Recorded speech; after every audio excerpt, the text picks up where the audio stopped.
Europe 1, il est 8h35, l'heure de la revue de presse. La revue de presse avec Natacha Polony. Bonjour Natacha. Bonjour Thomas, bonjour Julie et Bonjour. bonjour à tous. Ce matin, en une de vos journaux, le visage de la France apparaît disgracieux, abîmé. Libération, injures racistes, incitation à la haine, assez. Le Figaro, fronde sociale et fiscale, les préfets sonnent l'alarme. Le Parisien, Monsieur le Président, 15 Français en colère vous interpellent. Bon, heureusement, il y a un autre coupable. Le Monde, Bruxelles accuse l'Allemagne d'aggraver la crise. Mais si vous voulez passer à côté de tout ça, alors là, il y a la presse magazine.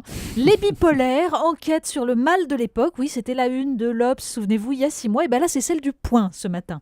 Le Nouvel Observateur, lui, fait dans l'actualité brûlante JFK, la vérité. Oui, en gros, Kennedy adorait les prostituées et il a bien été assassiné par Lee Harvey Oswald tout seul. On commence avec le racisme. Bon, au moins tout le monde est d'accord sur un point, la une de Minute est immonde. Pour le reste, il y a débat. Libération en appelle aux initiatives citoyennes. Pascal Coquille, dans les dernières nouvelles d'Alsace, justifie la saisie du procureur. Ne pas piper mot, écrit-il, renoncer à s'indigner sous prétexte que les propos en question, racistes et ignominieux, ont été tenus dans une feuille d'extrême droite ultra confidentielle, comme si cela les atténuait. Ne serait-ce pas cela le piège ? Mais sur le Huffington Post, un article souligne combien le patron et les journalistes de Minute se réjouissent de ce coup de publicité qui était, disent-ils, l'unique but de cette une. Et dans le courrier Picard, Jean-Marc Chevauche déplore que, dit-il, les moutons aient suivi. La parole raciste s'est libérée, nous dit-on. Ça fait quand même 50 ans que Minute patauge dans la boue. Gardons-nous, écrit-il, des raccourcis quand un cadavre a d'ultimes soubresauts. La France ne s'enfonce pas dans le racisme, mais dans la misère. Même idée chez Philippe Vaucan dans le Républicain Lorrain. Un ennemi identifié et peu ragoûtant de surcroît, écrit-il, est plus gratifiant qu'un peuple au sujet de mécontentements disparates, contre lequel il faut constamment s'arc-bouter au point de lui devenir étranger. Le voilà enfin, le storytelling. Reste la colère des Français dans la presse ce matin. Oui, elle est omniprésente, c'est à la une du Figaro notamment, le dernier rapport des préfets sur l'état de la France. Et visiblement, ça n'est pas brillant. Le quotidien relève les mots inhabituellement forts, exaspération, extrémisme. Les observateurs d'habitude modérés pointent surtout une mobilisation spontanée.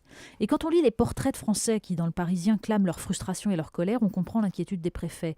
Il y a Ramon Cornan, chômeur longue durée, Robin Pelletier, artisan plombier qui, dit-il, n'en peut plus des normes, qui ne s'impose pas aux travailleurs venus de l'Est. Pascal Robert, souvenez-vous, ce concessionnaire moto cambriolé 84 fois dont on avait parlé dans la presse. Et encore un syndicaliste, un patron en difficulté, un maire de commune rurale. Devant ces revendications protéiformes, et on comprend que ce n'est pas en répondant à chacun sur ces problématiques que l'on pourra sortir le pays de la crise, mais en traitant les causes profondes. Alors on lit les articles ce matin sur ce fameux excédent commercial allemand que même Bruxelles trouve excessif. C'est dans Le Monde et c'est aussi dans le Figaro. Et là dans le Figaro, Jean-Pierre Robin cite la réponse du ministre allemand des Finances. « Voudriez-vous que le Bayern de Munich joue moins bien au football ?» Oui, c'est un cri du cœur. Jean-Pierre Robin nous se demande, un pays peut-il considérer ses concurrents comme des adversaires ? On croyait que dans Union européenne, il y avait le mot union. Ah, évidemment. La grève dans les écoles, grève nationale contre les rythmes scolaires aujourd'hui, un mouvement qui, on l'a dit, devrait être suivi par un enseignant sur 4 en moyenne, 1 sur 2 à Paris, Natacha. Oui, alors on n'en sort pas, c'est dans tous les journaux, mais si vous voulez enfin comprendre pourquoi cette réforme pose problème, vous allez sur le site Scolet, spécialisé sur les questions d'éducation, et là vous lisez un article d'une institutrice, Magali Gobert. Elle explique les situations ingérables, le brouillage des catégories et des temps scolaires, mais elle démontre surtout comment, à l'origine de cette réforme, il y a l'idée, une fois de plus, que c'est par des activités non scolaires que l'on va donner envie aux élèves de venir à l'école et que seul, finalement, le loisir et le plaisir permettraient d'en finir avec l'échec scolaire. Évidemment. Göring et son psy, c'est un papier que vous avez trouvé dans Le Point.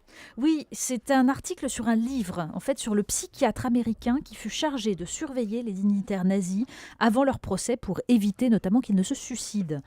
C'est une plongée dans le psychisme de Göring et des autres, leur hébétude devant l'effondrement du Reich, leur déni aussi. Et puis on perçoit le charisme manipulateur du dauphin d'Hitler qui finira par se suicider au cyanure.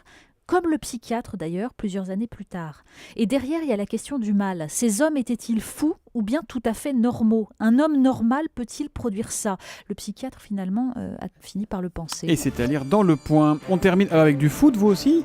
Mais oui, alors pas tant que ça, puisqu'on ne parle que des possibilités de qualification des Bleus ce matin, eh bien ceux qui saturent pourront lire le magazine Lui. Alors, Ah, pas un autre l'entretien. registre. Oui, c'est autre chose. Donc, pas l'entretien avec Joe Star qui est intitulé Je suis une femme fontaine, même si c'est assez Vous l'avez lu surprenant. celui-là ou pas? Oui, bien sûr. Mais l'article titré Le sport tue.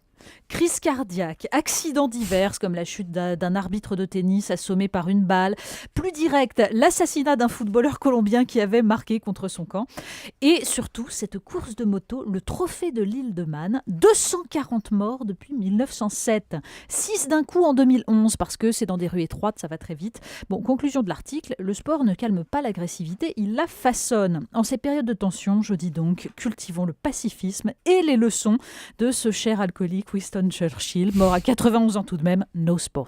Merci Natacha Polony, à demain matin 8h35 sur Europe 1.